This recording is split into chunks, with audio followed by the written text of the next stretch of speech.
Nós vamos abrir a palavra do Senhor no livro dos Salmos, Salmo de número 74. Estamos aí tratando dos Salmos de Asaf. E hoje nós vamos ver o terceiro desses Salmos, que é o Salmo de número 74.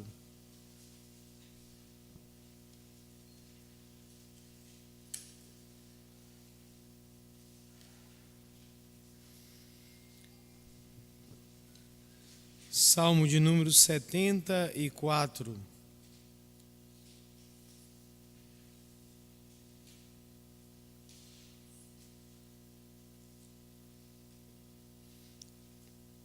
Diz assim a palavra do Senhor: Por que nos rejeitas, ó Deus, para sempre?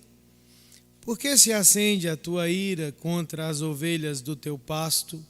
Lembra-te da tua congregação que adquiriste desde a antiguidade, que remiste para ser a tribo da tua herança. Lembra-te do monte Sião, no qual tens habitado. Dirige os teus passos para as perpétuas ruínas, tudo quanto de mal tem feito o inimigo no santuário. Os teus adversários bramam no lugar das assembleias e alteiam os seus próprios símbolos. Parecem-se com os que brandem machados no espesso da floresta. E agora a todos esses lavores de entalhe quebram também com machados e martelos. Deitam fogo ao teu santuário, profanam, arrasando-a até o chão, a morada do teu nome. Disseram no seu coração: acabemos com eles de uma vez. Queimaram todos os lugares santos de Deus na terra. Já não vemos os nossos símbolos, já não há profeta, nem entre nós quem saiba até quando.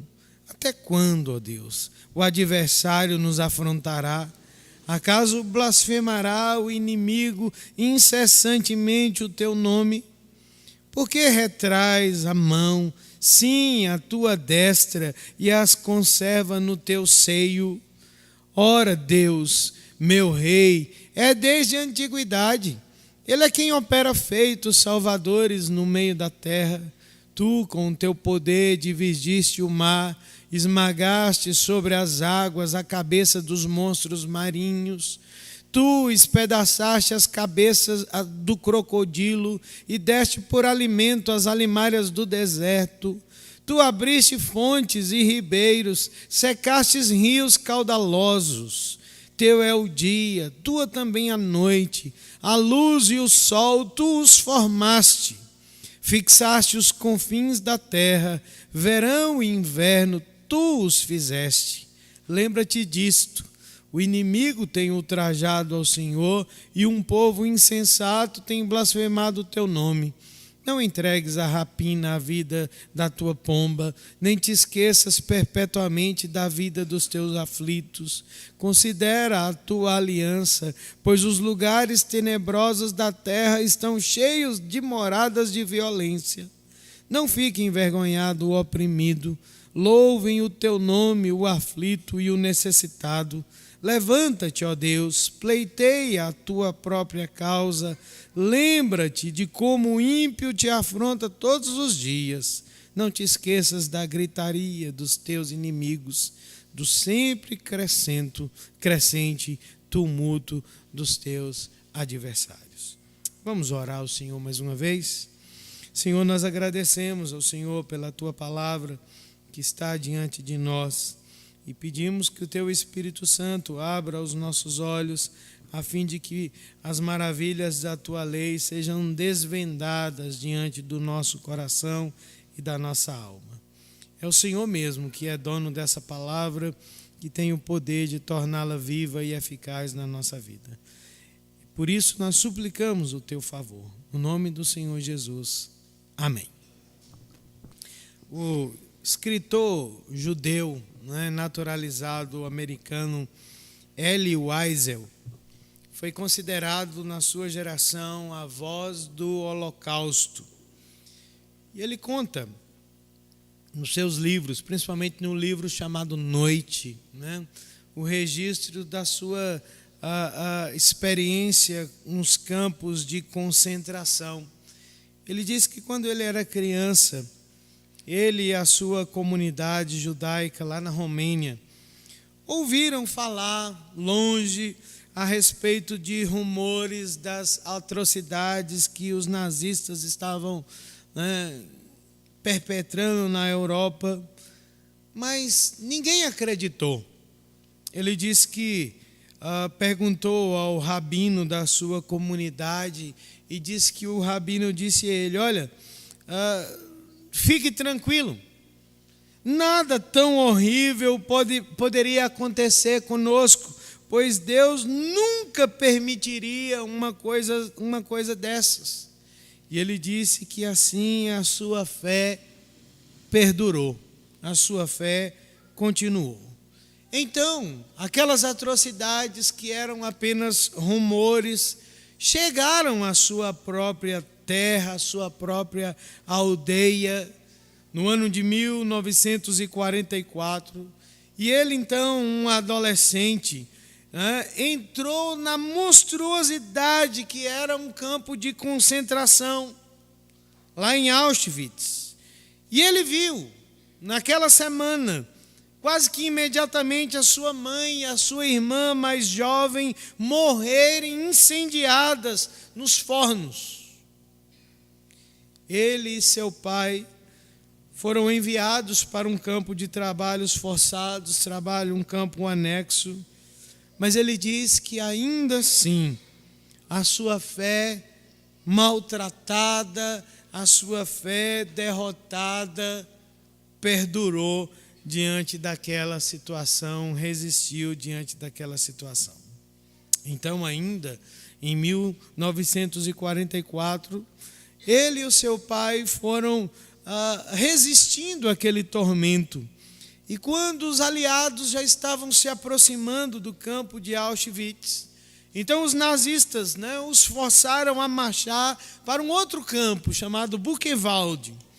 E lá o jovem Weisel se envolveu em uma missão de preservar a saúde e a vida de seu pai.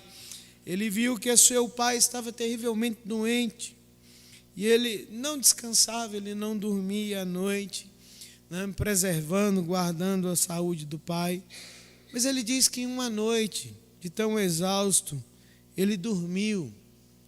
E na manhã seguinte ele despertou para descobrir que o seu pai, que estava enfermo, que estava enfraquecido, havia sido levado pelos nazistas e havia sido jogado no forno de gás.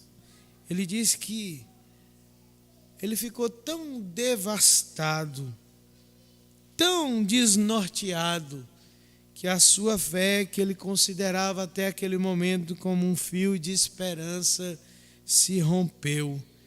E ele diz assim: olha, eu nunca me esquecerei daquelas chamas que consumiram a minha fé para sempre. Jamais esquecerei aquele silêncio noturno que me privou por toda a eternidade do desejo de viver. Jamais esquecerei aqueles momentos que assassinaram meu Deus e a minha alma e transformaram meus sonhos em pó. Jamais esquecerei, mesmo que eu esteja condenado a viver tanto quanto Deus, eu jamais esquecerei. Elie Wiesel sobreviveu ao Holocausto e ele ganhou fama e notoriedade como um escritor de sucesso, vindo até a ganhar o Prêmio Nobel da Paz em 1986. Mas ele diz que manteve a sua incredulidade, o seu agnosticismo, como algo de aço, com uma frieza amarga. Em um determinado momento, ele escreveu um livro em que ele colocou Deus sob julgamento. Onde Deus estava quando tudo aquilo estava acontecendo, não apenas com a sua família, mas com outros tantos judeus considerados o povo de Deus. O silêncio de Deus, o abandono de Deus foi algo que assombrou a sua vida, por causa do sofrimento, da angústia e da agonia que ele experimentou durante aqueles dias tão terríveis. Quando nós pensamos nas palavras dele, nós imaginamos, irmãos, como o sofrimento, a agonia e a dor são testes muito severos para a fé do povo de Deus. A pergunta, onde Deus está no sofrimento do seu povo, é uma das perguntas mais difíceis de serem feitas e também de serem respondidas. E mais difícil ainda é manter a adoração, manter a fé, manter a confiança em Deus, quando nós nos encontramos em meio a circunstâncias de dor excruciantes. Como adorar a Deus quando Ele parece que se esquece de nós, ou parece que nos abandona em meio aos nossos terríveis, nos mais terríveis desafios? Como é buscar a Deus? Como é adorar a Deus? Como encontrar fé em meio a situações de sofrimento, de agonia e de dor? Essa é a questão que Asaf está se debatendo no texto do Salmo de número 74. O texto é o terceiro salmo atribuído a Asaf. E nós já vimos aqui que Asaf era um homem muito corajoso na sua adoração, porque ele é alguém que fala de forma muito franca com Deus a respeito das suas lutas, das suas dificuldades. Nós vimos aqui a semana passada, enquanto meditamos sobre o Salmo de 73, como Asaf lidou com aquilo que ele via no entorno da sua vida e como aquilo era algo desafiador à sua fé. Mas ele encontrou refúgio no santuário, ele encontrou refúgio na adoração a Deus. E esse Salmo 74, nós temos um cenário completamente diferente. E não é o mesmo Asaf, porque o que o texto descreve, na realidade, é o que aconteceu com o povo de Deus por ocasião da destruição de Jerusalém e a destruição do templo, quando os babilônios chegaram por volta do ano 587, 586 a.C. Então, nós temos aí quase 500 anos daquele Asaf primeiro. Esse é alguém da escola de Asaf, um dos filhos de Asaf, que, à semelhança do seu pai, lá do seu mestre, continua lidando com a adoração de uma forma tão sincera, fazendo a Deus perguntas bem difíceis.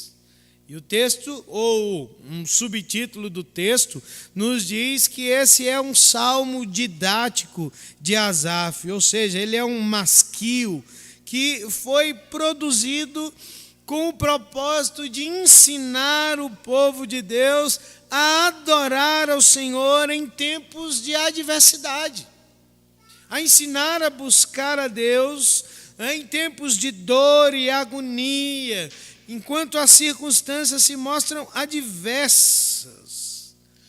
E o salmista, então, vai nos ensinar a isso. Mas a primeira coisa que nós vemos nesse texto, nos versos 1 e 2, é a introdução que ele nos faz, nos dizendo que este é um lamento, não uma murmuração. Há uma diferença. O texto proposto por Asaf se propõe a ser uma lamentação, ou seja, ele vai reclamar com Deus a respeito das coisas que vive, das coisas que experimenta. Asaf não está fazendo uma murmuração, porque a murmuração é quando você reclama de Deus em meio às circunstâncias. Ele não está reclamando de Deus, mas ele está reclamando com Deus daquilo que parece para ele algo que é incompreensível, Porque aparentemente os versos 1 e 2 nos diz que a eleição foi rompida. Parece que Deus desfez a sua aliança. Parece que Deus rompeu, aquilo que ele apresenta como sendo um conceito eterno do cuidado, da salvação, da vida do seu povo. Aparentemente, Deus revogou a eleição do seu povo. E Asaf diz que a sensação que ele tem, é que Deus se esqueceu para sempre do seu povo. Nas lutas, nas adversidades, nas questões que envolvem o sofrimento do povo de Deus, naquele momento muito específico da história. E então, no seu lamento, nos versos 3 até o verso 23, ele vai ensinar o povo de Deus a adorar a Deus em meio à adversidade, à dor e à tragédia. A primeira coisa que ele nos ensina, do verso 3 ao verso 11, é que em tempos de dor, em tempos de aflição e de agonia, nós somos desafiados a aproximar Deus das nossas dores e das nossas aflições. Olhe para o verso 3, ele diz assim: dirige os teus passos para as perpétuas ruínas, tudo quanto de mal tem feito o inimigo no santuário. Os teus adversários bramam no lugar das assembleias, alteiam os seus próprios símbolos, parecem-se com os que brandem machados no espesso da floresta, e agora a todos esses lavores de entalhe quebram também, com machados e martelos, deitam fogo ao teu santuário, profanam, arrasando-a até o chão, a morada do teu nome. Disseram no seu coração: acabemos com eles de uma vez. Queimaram todos os lugares santos de Deus na terra.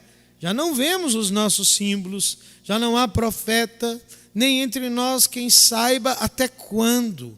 Até quando, ó Deus, o adversário nos afrontará? Acaso blasfemará o inimigo incessantemente o teu nome? Por que retrais a mão, sim, a tua destra, e a conservas no teu seio? Asaf, então, irmãos, nos diz que a primeira atitude que nós precisamos tomar é convidar Deus para caminhar conosco no nosso sofrimento. Ele diz assim: olha, Deus, caminha comigo por meio das ruínas. Veja as coisas, Senhor, como eu as vejo. Experimente ao meu lado esse quadro de dor e de tragédia que eu tenho diante de mim. Anda comigo, Deus. Foi a atitude do salmista em meio à sua dor e à sua aflição. Ele diz assim: veja a minha aflição, veja o cenário que eu tenho diante dos meus olhos. Passeia comigo, Senhor, por entre essas ruínas, por entre esses escombros. O que Asaf faz, irmãos, é o que todos nós deveríamos fazer nos nossos momentos de dor e de aflição, mas que geralmente nós não fazemos. Sabe por quê? Porque a nossa primeira atitude diante da dor e da aflição é afugentar Deus do nosso problema e da nossa aflição. Nós dizemos assim: olha, eu não quero Deus presente, porque Deus é responsável por tudo isso. Se afaste, Senhor, vá para longe, deixe que eu cuide das minhas dores, das minhas aflições. Nós afugentamos Deus das nossas dores. Nós nos voltamos, irmãos, para a fúria do nosso coração, mas nós não nos voltamos para Deus, porque nós não enxergamos Deus presente no nosso sofrimento. Nós não enxergamos Deus presente nas nossas lutas, nas nossas dores. Nós somos como os discípulos do caminho de Emaús, que a palavra do Senhor nos diz no Evangelho de Lucas, capítulo 24, verso 18 até o verso 35, que enquanto todo mundo estava lá celebrando, né, um relato da ressurreição, 2 estavam saindo, estavam fazendo o caminho contrário, porque eles se refugiaram na sua dor, eles se refugiaram no seu sofrimento, na sua tragédia, e eles não queriam ter nada a ver com aquela história de ressurreição. Mas Jesus vai ao encontro deles, e a Bíblia diz que mesmo conversando com eles, mesmo os assessorando, os seus olhos estavam fechados por causa da sua dor e do seu sofrimento. Não é essa a atitude da adoração na vida do povo de Deus. Asaf diz que nós precisamos aproximar Deus das nossas dores.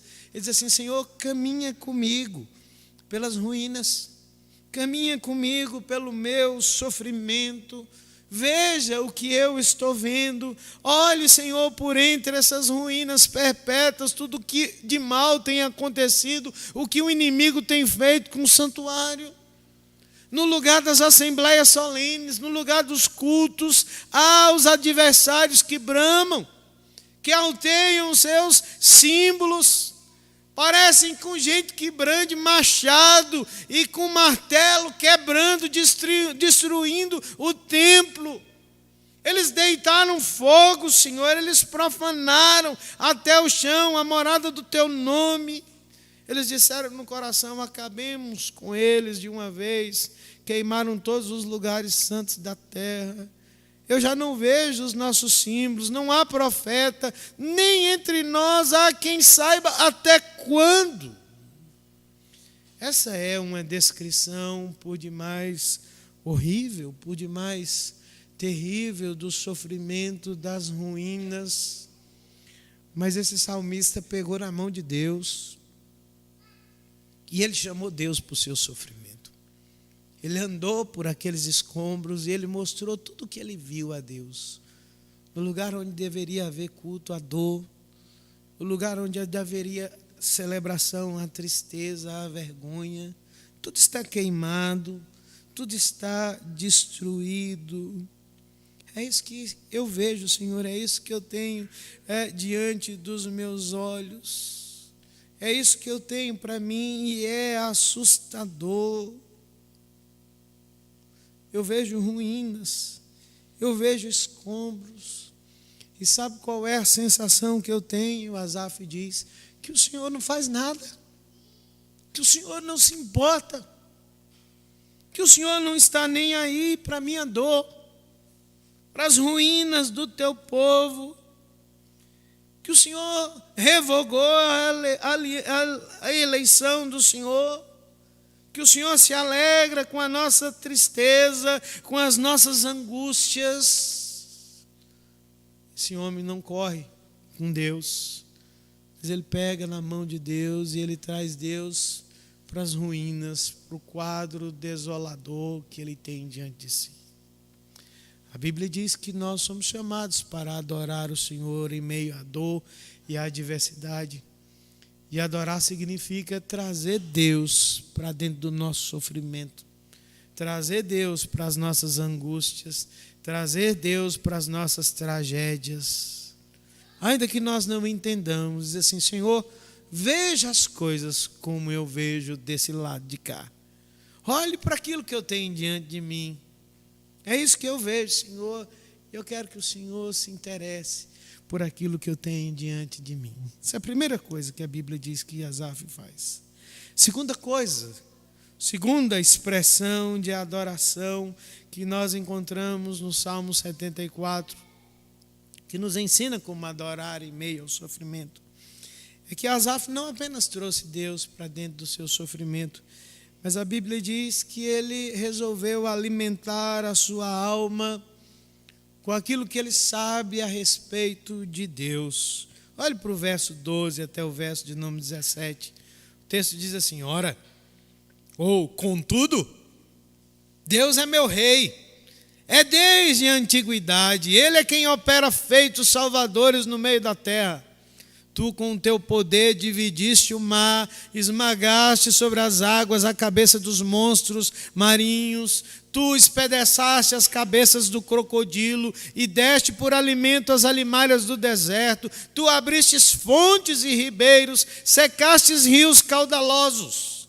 Teu é o dia, tua também é a noite, a luz e o sol. Tu os formastes, fixaste os confins da terra. Verão e inverno, tu os fizestes. Irmãos, há uma mudança de tom no Salmo 74, nos versos 12 a 17. Porque depois de passear com Deus pelas ruínas, pelos escombros, a Bíblia diz que Asaf, então, traz à sua memória aquilo que sustenta a fé, porque ele está dizendo: eu vou continuar crendo no que eu sei a respeito de Deus. E ele traz à sua memória a grandeza de Deus. Ele diz assim: olha, eu estou andando entre os escombros, eu estou passeando entre as ruínas, mas se há algo que eu sei, é que desde a antiguidade tu reinas, tu és rei. Em meio ao seu sofrimento, em meio à sua crise, em meio à sua angústia, a Bíblia diz que o salmista alimenta a sua fé. Ele diz assim: olha, o que eu vejo não é bom, parece que o Senhor rompeu a eleição, mas apesar de todas essas aparentes contradições, eu sei que o Senhor reina. Eu sei que o Senhor trabalha pela salvação do teu povo. E eu sei que o Senhor é especialista em reverter o caos, em vencer o caos. A descrição que Asaf faz aqui, irmãos, ela é por demais preciosa, porque ele está misturando dois elementos muito curiosos do mundo da antiguidade. Ele está falando sobre a salvação que Deus empreendeu no Êxodo, sobre a vida do povo do Senhor, mas ele tem diante de si também os mitos criacionais dos povos da antiga Canaã. Havia crenças entre os cananeus de que havia um dragão, uma serpente marinha chamada Tiamat, que era responsável pelo caos do mundo. E eles diziam o seguinte: olha, Baal foi o sujeito que venceu o Tiamat, que venceu o Leviatã. E Asaf diz assim: tudo isso aí é mito, tudo isso é história, mas eu creio na realidade, porque eu já vi isso acontecer na vida do povo do Senhor. E ele aplica essas figuras ao Egito, a Faraó e a todo o cativeiro egípcio. Ele diz assim: Deus vence o caos. O Senhor é o nosso herói, porque Ele fez no reino da história o que fez pelo seu povo, operando salvação. É por isso que em meio à dor e ao sofrimento, Asaf alimenta a sua alma e o seu coração com o que ele sabe sobre Deus. Ele fala sobre as histórias da redenção. Ele se volta para as Escrituras. Ele se volta para a palavra de Deus. Porque a palavra de Deus é o que não permite que ele perca a fé. Há uma ilustração, por demais curiosa, quem já leu o livro vai se lembrar, presumo eu.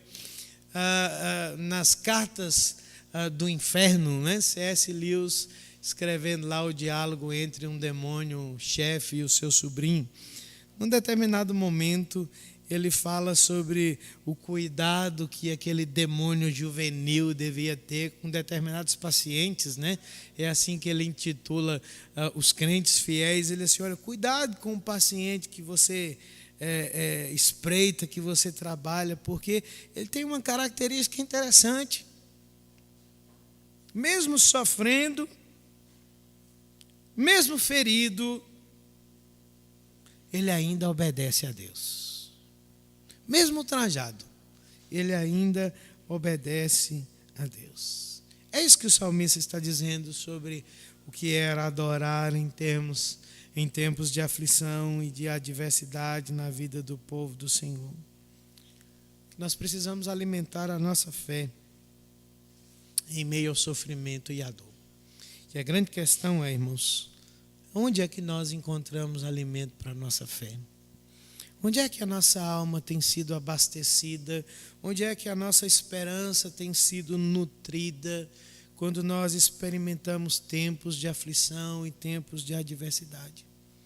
Às vezes nós achamos, né, que podemos suportar as lutas, que podemos suportar as crises, mas nós não temos em nós o alimento, ou nós não sabemos plenamente o que a palavra de Deus nos diz a respeito de quem Deus é. Deixa eu contar uma história para vocês, uma ilustração.